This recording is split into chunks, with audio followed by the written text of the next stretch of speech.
Morning, guys. Welcome to Coffee Chat. Oh my goodness, is that ever delicious? Now, I usually make it way hotter. Judy made this cup for me today. It's not as hot as what I normally make it, but boy, oh boy, does it ever taste good. And of course, that was my first sip there, shared with you right there. I'll tell you what. Guys, it is Friday, and thank goodness for Friday, I'll tell you. What a week we have had. I mean, rippled with their counter appeal, all the stuff that's going on, of course, all that stuff that's going on down there in Florida. And by the way, guys, I want to say this. We've got some great friends down there in Florida, and my heart is going out to them. I'm making sure every one of them is A-OK. And what a disaster for that to happen and things like that. And this is why I always come out and say it pays so much to be prepared for almost any eventuality, especially when you're getting that warning notice that that's coming. And a lot of people did try. They tried to prepare. They tried to get out. But it was literally traffic jam like crazy, and you couldn't even get out. Some of them had to return back home and weather the storm. Now that is just crazy. But guys, our hearts and our prayers are going out to those guys there down in Florida for sure right now. Now, having said that, guys, I'm reading an article today, and boy, does this ever show the double standards, and it is just absolutely ridiculous. So needless to say, TD Bank, this big bank in Canada, one of the big five, and here in the United States, well, guys, they just got hammered for doing what? For out there and making it possible for all this money laundering and stuff to go on. And they pled guilty to this whole thing, that they knew that they were part of it, that they were doing it. And the thing is this, guys, it's these big banks that have been just really coming after us as retail investors in this digital asset space, saying, well, this digital asset space, it's all about fraud and all this and this and that. Well, they load up in the background, but that's what they're coming out. Literally have caused people's bank accounts to be shut down and everything else, when they themselves have been out there pulling some of the biggest heists and scams that there are. I mean, JP Morgan got tagged with nearly $1 billion fine for being involved with manipulating the silver market and things like that. And this is where it just kind of, you see this double standard. There seems to be this whole attitude that they have, well, they got the righteous indignation on their side, and on and on and on. What a load of poppycock. Well, what do? They come out and they really kind of just push their power, and they suppress on us and this and this and that. And guys, that's where a friend of mine said this many years ago to me, and I thought, boy, is this ever true?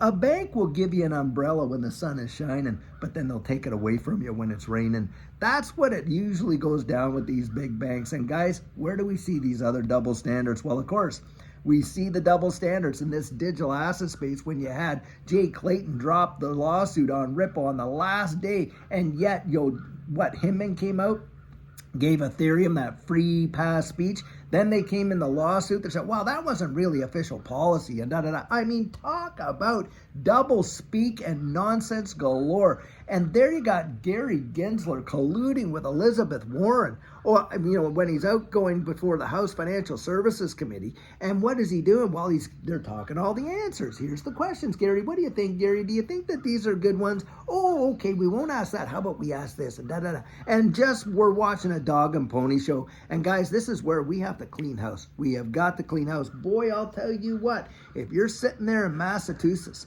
and you're part of that situation where you could be voting in John Deaton, someone that has backed this space, I'll tell you right there, from my estimation, guys, if you're going to get out there and you're going to participate in this selection cycle, then I'll tell you what, you want to be backing people that are supporting the things that you and I are involved in, what you believe in. Wouldn't you say that? At least that's how I always view it right there. Wow. But guys, it speaks volumes. That's why you do that whole thing. You don't do as they, like my father used to say, and I throw this out there, he said, don't do as I do as I say. That's what these guys are like.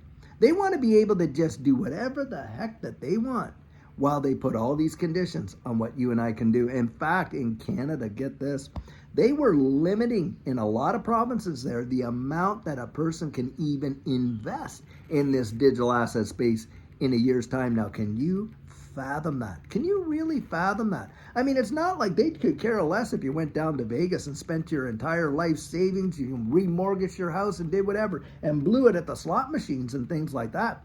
They don't care about that. But they want to limit your exposure to what they know very well is the future of the wide world. They're in on building it. In fact, if you look up the Jasper project for Canada, you're going to find out that this is where they've been testing their CBDC and getting all the rails in place since 2015 they've been at it, and they could literally practically release it at any time at all. And I think all they're waiting for is a global environment to do it, guys. That's all they are waiting for. And so this is where you just are as wise as a serpent, harmless as a dove. You start watching what's going on in the wide world and how this space is literally being developed right before our very eyes, right there. Big, big, big. Now, hey, last night, give this to you too. We were reporting in our video there of how Ripple has gone out and has made some major advancements in their custody solutions. And they're offering it to big banks to do what? To bring on institutional clients for the real world asset tokenization. Pow! Right there. I'll tell you guys, this is going to send this space in ways that most people have not even imagined. Why is that? Because guys, with real world asset tokenization, in fact, one of these boards that out there, they project that by 2030, when it comes to the tokenization of securities and assets, it's going to be up to $16 trillion. Did you hear that? Do you know what this whole space is right now? It's only about what? 2 point some trillion? And you're talking about even these people that poo-poo the space are all coming out and saying, listen, this whole digital asset space and tokenization is going to sweep the wide world, and it's going to have a market of at least 16 trillion and maybe even way beyond that, because guys, Larry Fink himself had even come out there not that long ago and he was talking about the tokenization of securities. Did you hear that? Not the securitization of tokens. Tokenization of securities, guys. Pow, pow, pow. Can you ever see it? Don't listen and believe the hooey of all this kind of stuff. And in fact, all these folks that come and say, oh, no banks are working with Ripple and utilizing the XRP ledger. What a load of baloney. I mean, you don't even have to look that hard to find out around the wide world just how many of these major banks, central banks, big time local banks, all this kind of stuff that are working in this system. In fact, we were talking about how ISO 202 messaging standard last night, think of this, can literally cause the integration of XRP into traditional finance. And these guys were throwing it out there of how it could absolutely happen. It is a big deal, well, I'll tell you. And yet they want to keep us completely buffaloed in the dark and just listening to the double standard and all that. That's where they want us, guys. They want us asleep. They want you out.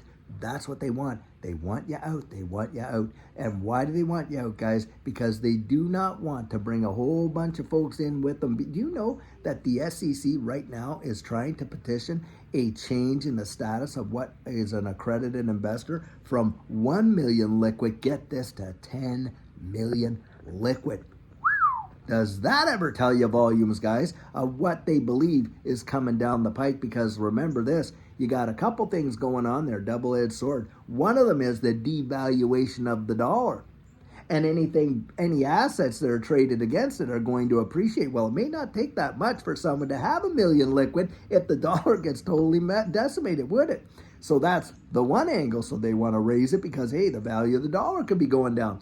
But next to that, guys, is they know that there's going to be folks in this space that are going to see some major potential appreciation big time. And guys, it's not going to be too hard for them to qualify as accredited investors, is it? This is how they have kept most of retail out of advanced technologies and things like that, because they've been only available to accredited investors before they're released on the market. That's how they've done it.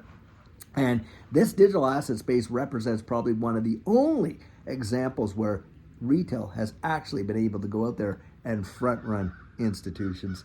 That's how I look at it, guys. It is truly something else. Absolutely insane. But this is what's going on. And that's why I say you want to get out there, keeping your ear to the ground, being as sharp as a tack. And like I love to say, as wise as a serpent, harmless as a dove right there. Now, guys, it is Friday. And that, of course, means the weekend is upon us. And, guys, we have some great stuff going on in this weekend. Of course, we're going to do our Saturday question and answer. Love coming out and doing those now. Sometimes we miss, of course, but we're planning on being there. And on Sunday, Sugar on Sunday, real amazing nuggets of encouragement. Guys, I'll tell you what, it is gearing up to be something else for next week. I really do believe it. And until later on today, when we have a fabulous video for you, have a great one and take care.